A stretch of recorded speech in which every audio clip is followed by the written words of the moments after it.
Voy, salom dugonajonlar. Men sizning eng yaqin do'stingiz Matkaxonman.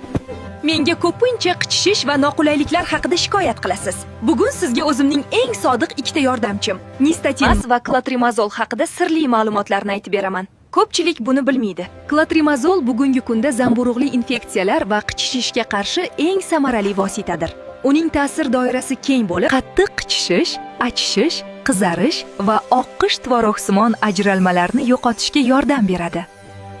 Tashqi jinsiy a'zolardagi qichishayotgan va qizargan joylarga kuniga 2-3 marta yupqa qilib surtiladi. Ta'sir doirasi juda keng. Qichishishni va noqulaylikni odatda 1-2 kunda sezilarli darajada kamaytiradi.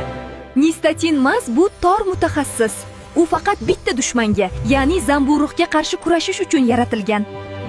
Molochniца sababli kelib chiqqan qichishish va yallig'lanishni bosadi. Zararlangan joylarga kuniga 2 marta surtiladi. Nistatin eski dori bo'lgani uchun hozirgi kundagi ba'zi zamburug'lar unga o'rganib qolgan bo'lishi mumkin.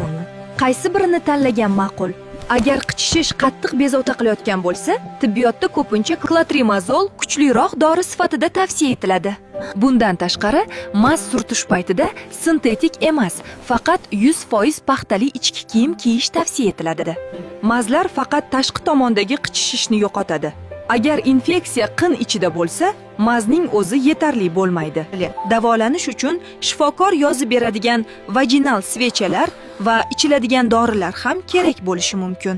Hech qachon bu ikki mazni bir vaqtda ishlatmang. O'zingizni asrang va esingizda bo'lsin, men nozikman. O'zingizni asrang va har qanday davolanishdan oldin ginekologingiz bilan maslahatlashing. Salomat bo'ling va menga obuna bo'lib qo'ying. Yurakchani qizartirib qo'yish esingizdan chiqmasin. Xayr!